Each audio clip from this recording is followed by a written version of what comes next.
All right, I'm excited. I'm so excited for you, Elvis fans, and for myself. It's been a lot of reading of books and a lot of developments, sad stuff with Lisa Marie, from Here to the Great Unknown. Stuff, Discovery and Priscilla that kind of gives us the insight of what Elvis had to go through.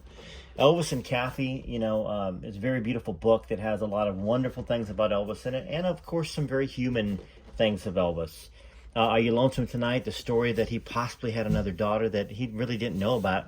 And we're going to find out when he found out about her, if he did at all, towards the end of the book. But a love that he had with Lucy DeBarban. We've had a couple wonderful conversations with Derry Matera. And I've done some research. Y'all have done some research. And we found a lot of proving backgrounds in this book that really weren't even available when Derry wrote it. We found that Derry had Lucy DeBarban's diaries, and they were old. They were, they tested the ink and the paper and all that stuff, and they came from the time frames there of the 50s, 60s, and 70s. So we know that what she wrote, she at least felt was true. People had documentation. We'll get into that another time. But I'm just saying it's an exciting time to be an Elvis fan. Inside Elvis by Ed Parker, some great stuff in there. That we need to keep reading. My Army Days with Elvis, Johnny Lang, which you can get on Amazon. Funny guy, spent some time with Elvis in the Army, very sweet guy. Has a lot of wonderful things to say about Elvis, very funny stories. We're reading that, we're getting close to being done with that. And I got some other surprises coming up. And I know y'all are like, oh, there's so many books. It's a good problem to have. And I want that to be like that. It's a good problem to have. There's a lot to keep up with. But you know what? You're never going to be bored. Not with this channel. And that's why I'm making playlists for y'all. So, you can click on Rarest Photos, see the playlist for My Army Days with Elvis, Child Bride, The Bridezilla, Are You Lonesome Tonight, Elvis and Kathy, Inside Elvis, Lisa's Memoir, From Here to the Great Unknown, and the other books that we are going to be adding. But right now, we're going to be reading Elvis and Kathy. Okay? Later on today, I promise you, I will bring you some more Army Days with Elvis, because we haven't read that in a few days. And either Child Bride, From Here to the Great Unknown, Are You Lonesome Tonight, or My Army Days, or something. We'll see. But right now, we're going to get into Elvis and Kathy. Now, where we left off last time, Kathy said it was very hard to write the chapter that she was writing.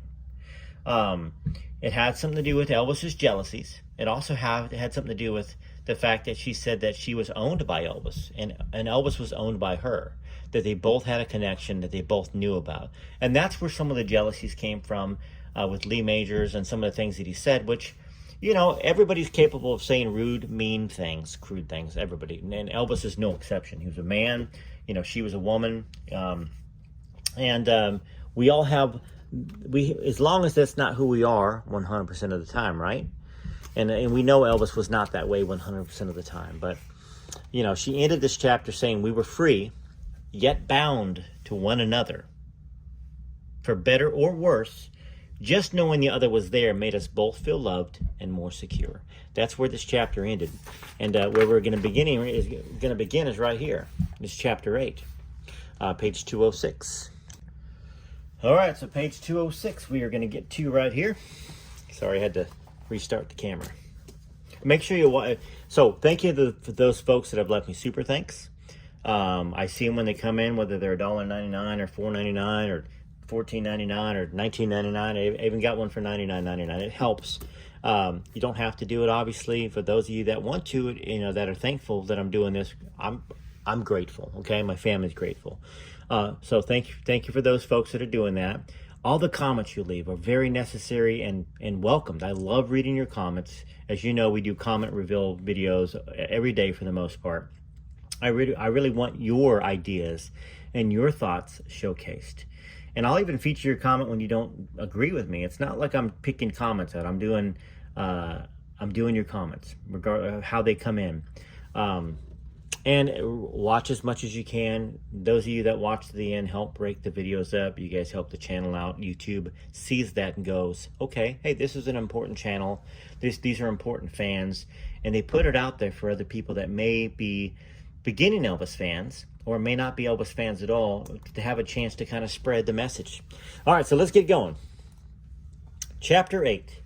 To judge a man by his weakest link or deed is like judging the power of the ocean by one wave or its foam. The Prophet. Elvis loved that book. There have been millions of words written about Elvis since his death, and what amazes me is the number of untruths that have been published. Perhaps the real reason behind all of these lies is that most of the books and newspaper articles were written by people who were not close to Elvis, who only saw one incident or lived on the fringes of his celebrity. And yet, some of those untruths started out innocently enough. Someone would report an incident to a friend, and this friend would embellish the incident. The next person would add their own exaggerated account, and suddenly, it was an entirely different story. And usually, it ended up mean and destructive, and not innocent at all. Now, if you doubt me, then take your own life, for instance. How many people know you intimately enough to write a book or an article about you? Sure, someone who works with you every day might think they know all about you, but that would leave out a large part of your existence. Among your friends, I would wager only a few would qualify to be your biographer. Now imagine the scores of people who claim to know everything about Elvis, and then determine for yourself just how many of those are truly qualified to write about one of the most significant men in our generation.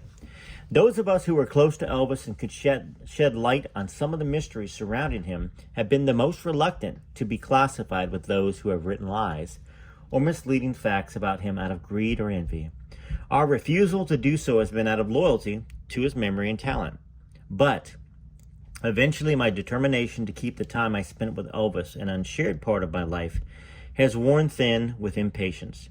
Impatience with those who continually pass themselves off as experts on Elvis. And I think one of those books is going to be Albert Goldman's Elvis, that Derry Matera, the author of Are You Lonesome Tonight, talks about, that just completely just smeared Elvis.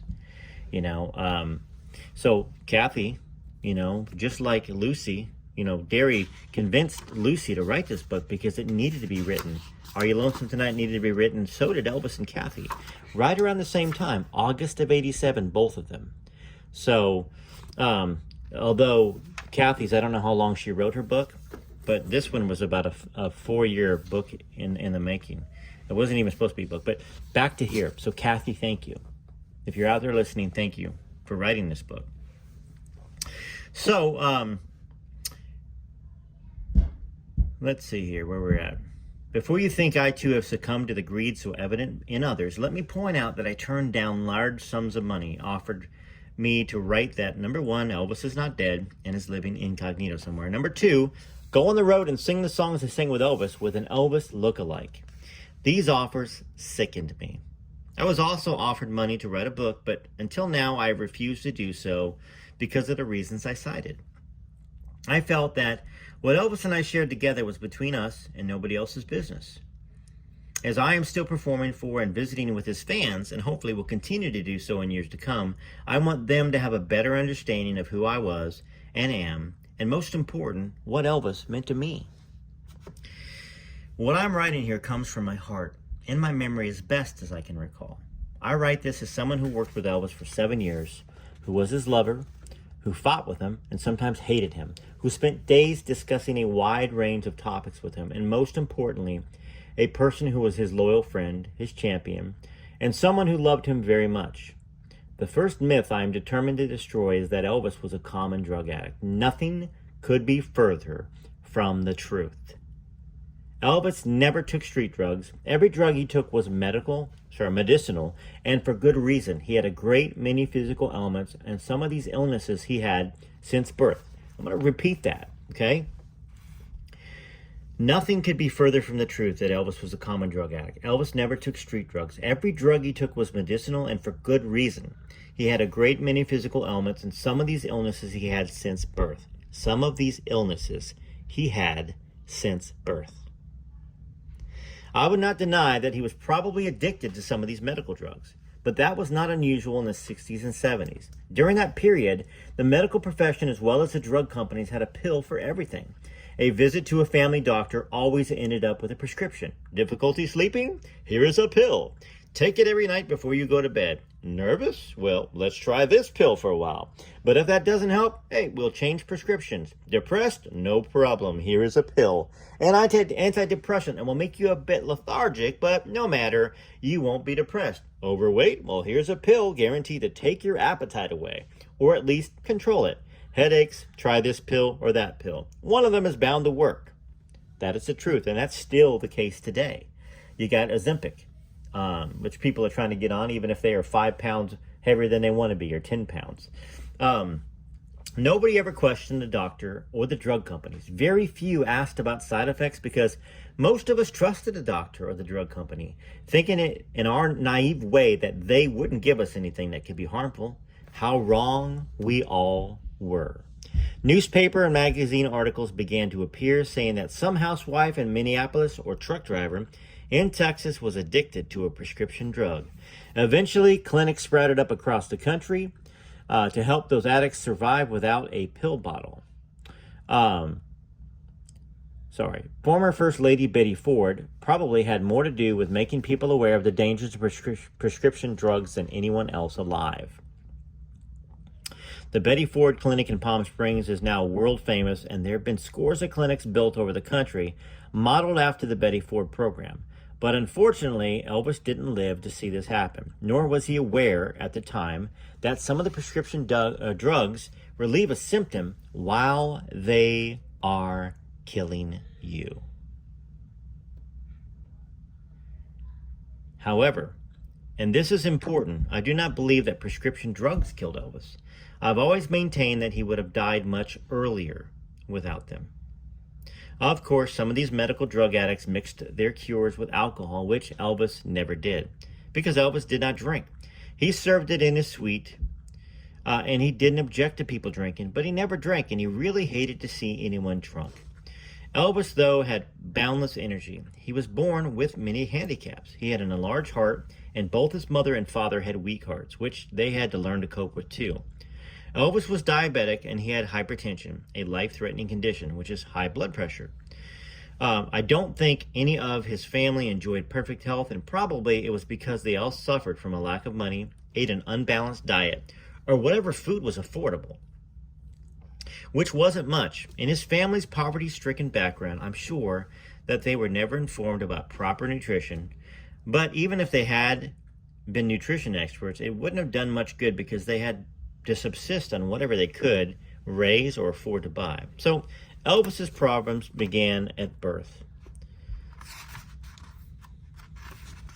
and continued throughout his life.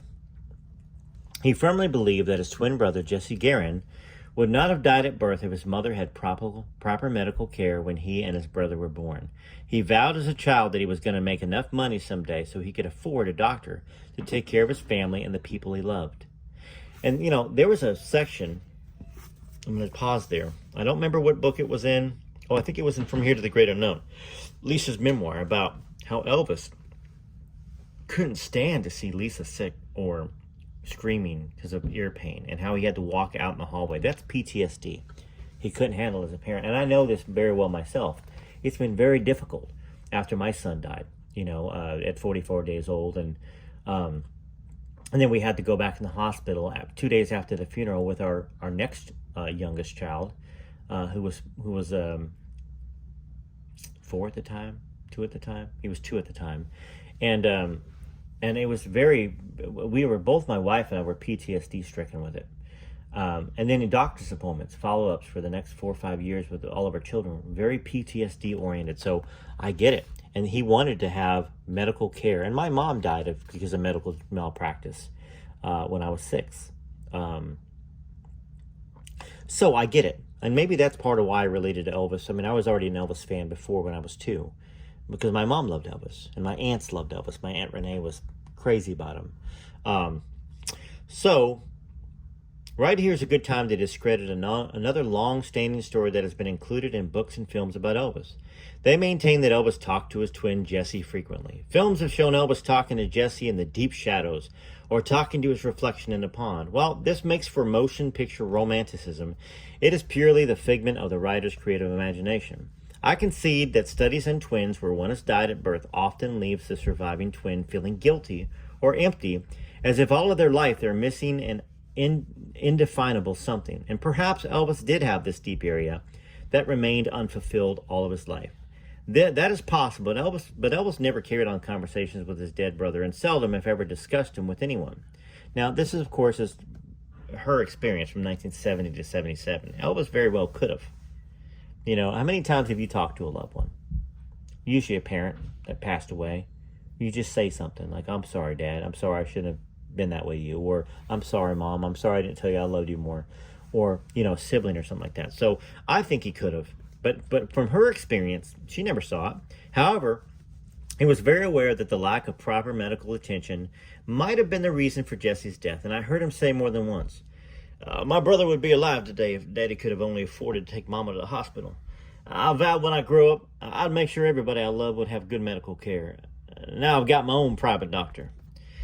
That belief stayed with him throughout his life, and he had complete trust in all members of the medical profession. It is no wonder, with the kind of early hero worship, that he had complete faith in any diagnosis made by a doctor and took all medical precautions, medication prescribed to him, because doctors knew everything and could do no wrong. He firmly believed that God worked through doctors, which is one reason he held them in such high esteem. And he incorrectly reasoned, if one pill could help, then 2 pills would be even better. Not long after I met Elvis, he told me in confidence that he had a cancer-like condition. So we're talking 70, 71. I know that there's that discussion about Vernon possibly trying to figure out if there's a leak in the Elvis camp. And he leaked something about a bone cancer thing, and then Charlie Hodge mentioned it to somebody. But this is early. Elvis said early on, he told me in confidence that he had a cancer-like condition. Now, once again, that could be anything. It didn't even have to be cancer. After that initial disclosure, we didn't discuss it again until 1977 because of a belief we both shared. According to biblical scripture, the Word and creation are inseparable and one. In the beginning was the Word, and the Word was with God, and the Word was God. We both believe that dwelling on and talking about a disease could give it more power and affirm it into existence. So the less said about it, the better. We felt that thousands of people knew about the cancer. We felt that if thousands of people knew about the cancer would gain tremendous power over his body. Even though neither one of us believed in talking about his condition, several years later I asked him why he kept the cancer a secret, why he hadn't told other people about it, so they could just at least pray with him. Elvis just shook his head. "Would you buy a ticket to see a guy on stage who was dying of cancer? Would you even want to perform on a stage with a guy who had cancer? I know I wouldn't." That was one of the last times we ever discussed this disease. However, after Elvis died, I was told in strict confidence, along with Charlie Hodge and Larry Geller, that the autopsy revealed what Elvis had already known. The bone cancer was indeed there and had spread throughout his body. That's something. No wonder this book is so rare. No wonder that is not really talked about much in the Elvis circles. We've heard about it, but it's been discounted, right? It was just a leak Vernon put out there to see who the rat was in the camp. And the rat was Charlie Hodge. He was the one leaking details. That being said, we all know Charlie Hodge wasn't a rat. He was very loyal and a good friend to Elvis Presley, and and Elvis trusted him, and he was one of Elvis's closest friends, I think. Along with Billy Smith, his cousin, obviously, who lived there on the property with Elvis and was the last person, in a sense, besides Ginger, to see him and his wife. But so I didn't know that. I didn't know that it was told in strict confidence, along with Charlie Hodge and Larry Geller, that the autopsy maybe that hasn't been fully released, right? Going to get released in 2027 possibly, was indeed there and had spread throughout his body. Also, my suspicions were confirmed when I was told Elvis had suffered 3 unreported heart attacks prior to the one that killed him. And now they can see that by damage in certain sections of the heart. That is why, among other reasons, I'm convinced that without prescription drugs, Elvis would have died much earlier. That's a bombshell. It's like, how do we even read further from that without talking about that?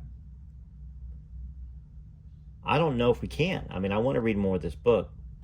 Let's talk about that, okay?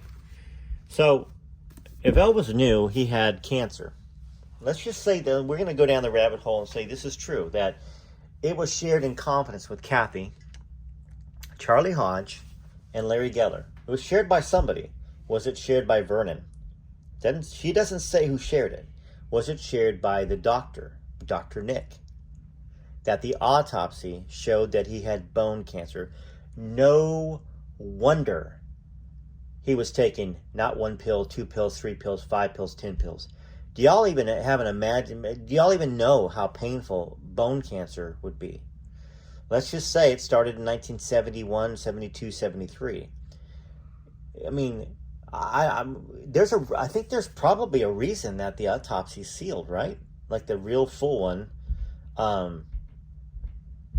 I mean, are we going to find out in 3 years from now that Elvis had cancer? And why the heck would they seal an autopsy that would explain why Elvis did so many prescription drugs?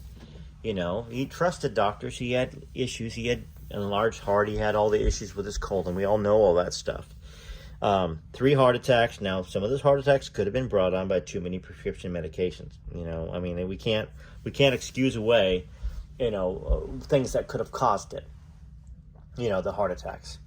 But, the medical, they can see these things when they, it's horrible to talk about the autopsy of Elvis, but, they look at the heart and they could see that he had 3 other heart attacks, according to Kathy. And if the autopsy showed that he had bone cancer throughout his body, everybody, and I'm saying, when I say everybody, I'm talking to the casual Elvis fan who might go, oh, Elvis was a nice guy, he was a great singer, but he was a drug addict, or he did too many pills and the pills killed him. Well, then the reasoning would be that the bone cancer had killed him, and the doctors had killed him and failed him because maybe there was no real treatment of it, or maybe Elvis and Kathy's idea of let's not talk about cancer. It'll speak it into existence. Now, I've got a small semi-belief similar to that.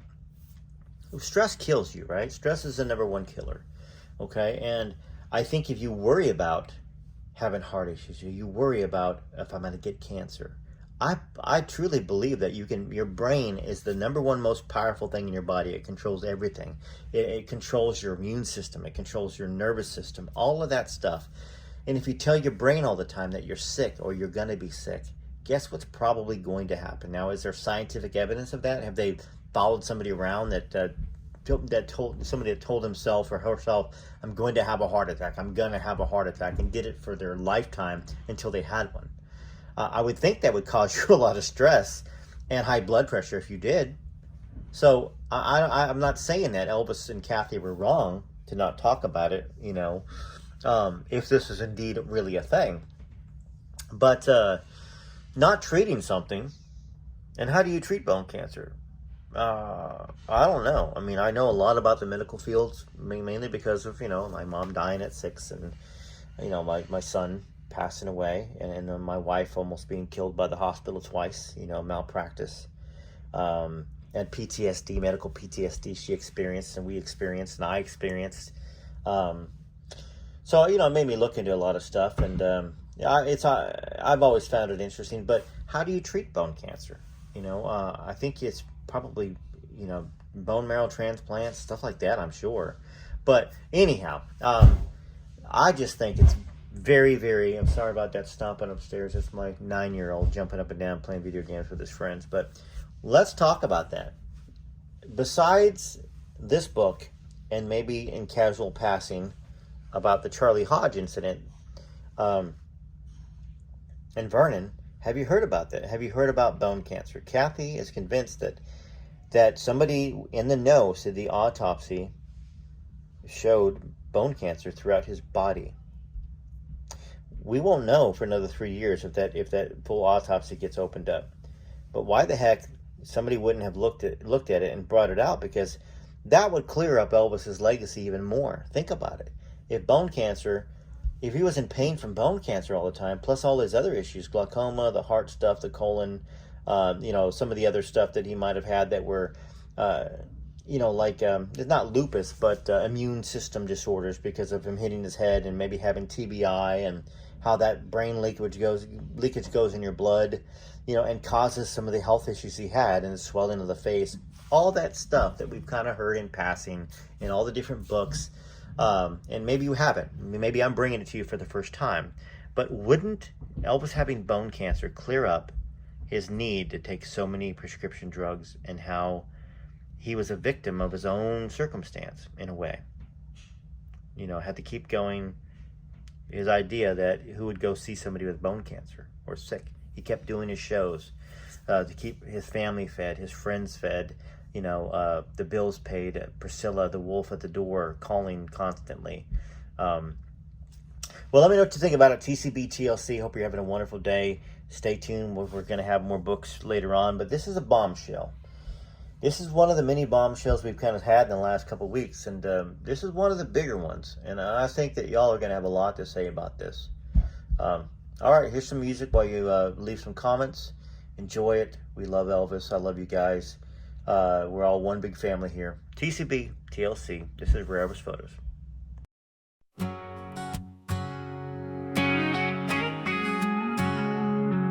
He walked on stage with a smile, made our dreams come true for a while. Guitar in hand, moving wild, every scream made him feel alive. Shook his hips, people would sigh. If I can dream, he touched the sky. Jailhouse rocking all night long, to the rhythm of a rock and roll song. Elvis gave his life for his fans, sang his heart out right till the end. Every note he gave a piece of his soul, because rock and roll made him whole. He is where music ended and began. Elvis gave his life for his fans.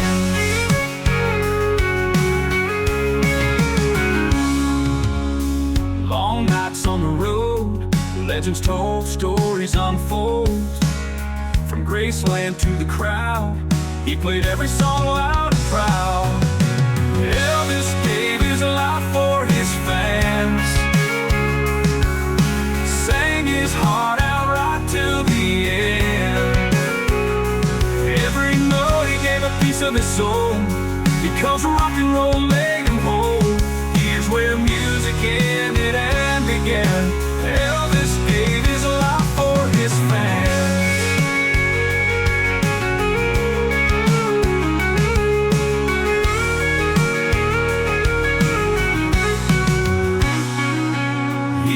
Like the brightest star, love for that music took him far. Echoes of his voice still live on in every one of his songs. Elvis gave his life for his fans, sang his heart out right till the end. Every note he gave a piece of his soul, because rock and roll made him whole. Here's where music ended and began. Elvis gave his life for his fans. Here's where all music ended and began. Elvis gave his life for his fans.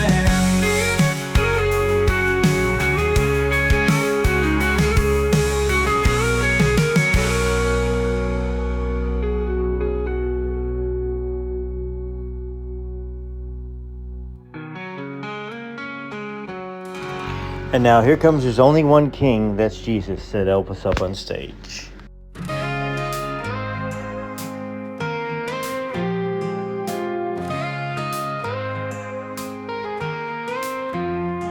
There's one king above all, a light that never fades, a name that we call in every prayer we say. Through every storm we face, he stands tall and true, lifts us up with his grace, shows what love can do. There's only one king, that's Jesus. Only one king that guides and frees us. Every eye closed and every hand raised, Jesus, said Elvis up on stage.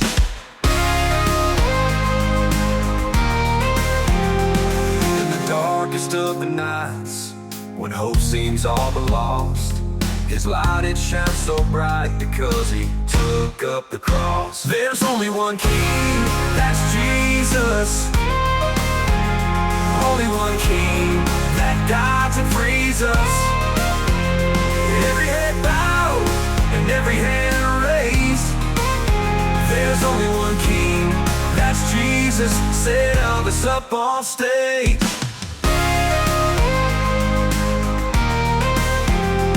In the darkest of the nights, when hope seems all but lost, His light it shines so bright because He took up the cross. There's only one King, that's Jesus. Only one King that guides and frees us. Every head bowed and every hand raised. There's only one King, that's Jesus, said Elvis up on stage. He gave His life for us so that we all may live. Only one King, that's Jesus. Only one King that guides and frees us. Every head bowed and every hand raised. There's only one King, that's Jesus, said Elvis up on stage. In the darkest of the nights, when hope seems all but lost, His light it shines so bright because He took up the cross. There's only one King, that's Jesus. Only one King that guides and frees us. Every head bowed and every hand raised. There's only one King, that's Jesus, said Elvis up on stage. There's one King above all, a light that never fades, a name that we call in every prayer we say.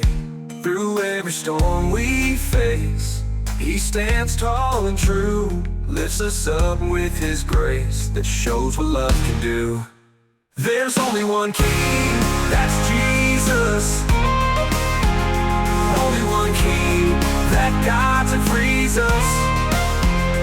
Every head bowed and every hand raised. There's only one King, that's Jesus, said Elvis up on stage. Thanks for joining me for another book reading of Elvis and Kathy and commentary. Find some more videos later today.